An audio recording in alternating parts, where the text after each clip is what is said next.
Cerita ini sesungguhnya sudah cukup lama, sekitar 7 tahun yang lalu ketika Fatur masih berusia 15 tahun. Masih sekolah SMA dia kala itu.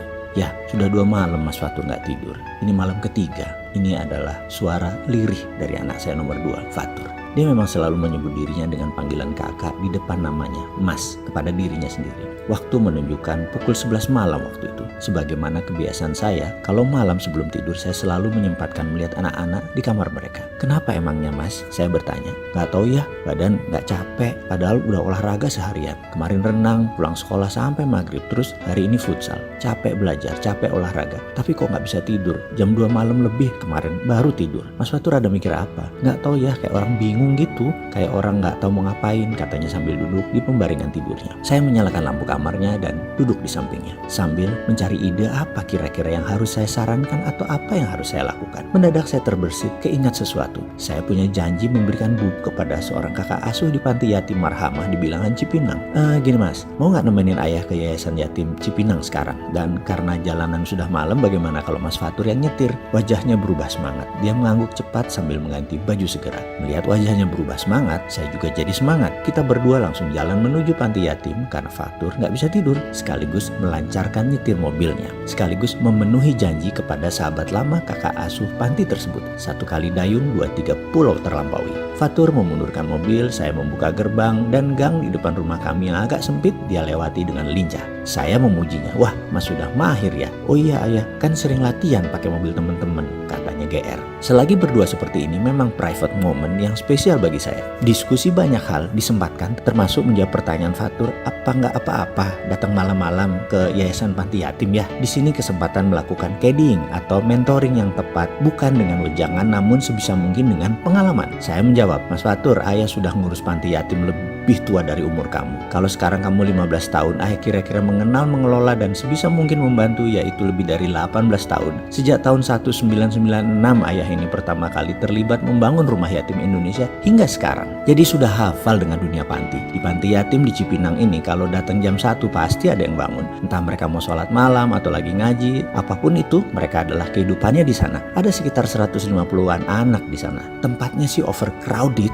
sudah kelebihan kapasitas. Jadi sering ada yang nggak kebagian tempat tidur. Nanti Mas lihat aja. Benar dugaan saya. Begitu kami tiba di sana, ada anak yang belum tidur. Lalu saya tanya pada seorang anak yang menyapa kami di halaman depan. Nah, Pak Ustadz ada? Ada Pak, tapi sudah tidur. Adiknya ada, barusan lewat sini. Pak Amin, saya mencoba memastikan. Iya Pak, dijawab anak tersebut. Wah kebetulan, tolong panggil ya. Saya tunggu di ruang tamu. Saya menengok Fatur dan saya memperhatikan dia berjalan ke arah belakang. Ini adalah kedatangan pertama dia ke sini. Tak lama, saya pun sibuk berdialog dengan sahabat lama yang tinggal di Surabaya yang kebetulan sedang mengunjungi kakaknya di Jakarta. Tak terasa waktu menunjukkan pukul 1 malam. Saya mengantuk sekali, saya pun mohon diri. Fatur dengan cepat berjalan, pamit cium tangan Pak Amin, lalu dengan tertunduk dia memberikan kunci kepada saya. Ayah aja yang nyetir ya, katanya lirih. Saya melirik dengan sudut mata dan raut wajahnya agak lusuh, entah mengapa. Namun saya pura-pura tidak tahu. Mobil bergerak, dia merubuhkan posisi sandaran tempat duduk dan merebahkan dirinya tidur dengan posisi membelakangi saya. Tidur sedikit melingkar. Saya bertanya dalam hati, kenapa ini anak? Malam sepi, hening, jalan mobil melaju cepat. Saya memperhatikan gerakan Fatur sesekali dan mengerti dia sedang menangis atau menahan tangis. Saya jadi penasaran. Saya pun bertanya, kenapa Mas? Tidak dijawab olehnya, dia diam saja. Tak lama kemudian suara parau dia berkata, nggak apa-apa ayah, hanya sedih aja. Saya pun tidak meneruskan bertanya. Saya biarkan dia menikmati posisinya, menikmati perasaannya hingga sampai rumah. Dia membuka gerbang dan terus menuju kamarnya. Selesai, saya siap-siap hendak tidur. Saya naik ke kamarnya dan mendapatkan sudah lelap tertidur. Memang biasanya sehabis menangis, tidur memang menjadi cepat dan membuat penasaran adalah mengapa dia menangis. Otoritas orang tua yang kurius pengen tahu, saya tahan sebentar, saya bersabar. Toh kalau ada waktu dia merasa ingin bicara, dia akan bicara juga. Singkat cerita, waktu berjalan cepat. Keesokan harinya, jam 8 malam saya sehabis olahraga jogging di treadmill. Saya tidak melihat Fatur sehingga bertanya pada orang rumah, kemana sih Mas? Sudah tidur ya? Kecapean dia, ngantuk, pulang jam 7 malam tadi, makan, mandi, langsung tidur. Wah, sudah nggak insomnia dia, kata saya bercanda. Saya pun seperti biasa melakukan ritual rutin, nonton CNN, Bloomberg, NBC di TV sebagai bentuk refreshing saya. Jam 11 malam, ritual harian pun saya lakukan. Cek kamar anak-anak ke lantai 2, dari posisi tangga saya melihat kamar Fatur lampu masih menyala. Pikiran saya pun berasumsi, apa dia nggak bisa tidur lagi? Saya membuka pintu kamar Fatur perlahan, mata dengan cepat menyapu kamarnya yang sempit dan kecil itu dan mendapatkan Fatur sedang meringkuk tidur lelap sekali. Agaknya saking capeknya lampu lupa dimatikan. Saya pun menjulurkan tangan mematikan lampu kamarnya, klik, lalu pelan-pelan menutup pintu. Belum pintu tertutup sempurna terdengar suara lirih Fatur. Ayah, iya nak, saya menjawab sambil membuka kembali pintu kamarnya dan menyembulkan kepala saya ke dalam. Sambil tiduran Fatur berkata, ya terima kasih ya, kemarin dibawa ke yayasan. Mas kemarin waktu ayah ngobrol, mas ke belakang. Mas ketemu sama anak-anak panti, mereka lagi nggak bisa tidur juga. Kata mereka, kamarnya panas terus banyak nyamuk, kasihan deh ya. Mas sedih melihat kondisi mereka. Lalu mas tanya sama mereka kenapa banyak nyamuk, rupanya kamarnya nggak ada kawat nyamuk, sama nggak ada kipas angin. Mas jadi sedih banget, padahal cuma masalah kawat nyamuk doang, mereka nggak punya dan nggak bisa tidur. Mas jadi keinget sama keadaan di rumah ayah.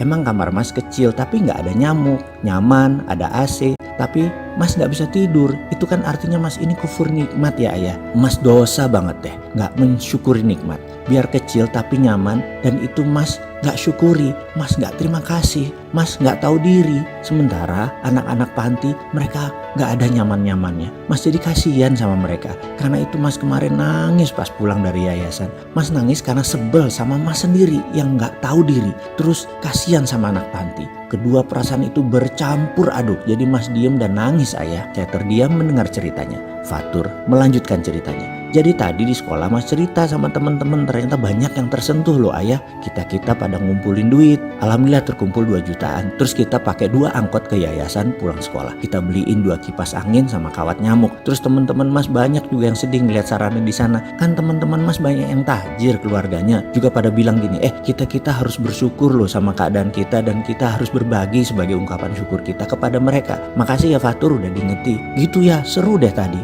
Saya sekali lagi hanya bisa menggeserkan badan. Saya mendekati Fatur dan memeluknya erat-erat. Nah, ada satu lagi yang kamu harus syukuri dan ayah syukuri. Banyak orang datang ke tempat yang sama melihat hal yang sama. Namun Mas Fatur melihat dari sisi yang berbeda. Mas menemukan diri Mas Fatur yang lupa bersyukur. Mas menemukan jatuh kasih pada sesama, itu namanya hidayah. Gak semua orang mendapat hidayah. Ayah pun belum tentu. Buktinya sewaktu mas menceritakan semua itu, ayah baru tersadar, ayah baru ngeh. Ayah juga kufur nikmat, ayah gak mendapatkan apa yang Mas Fatur dapatkan. Terima kasih ya nak, sudah mengingatkan.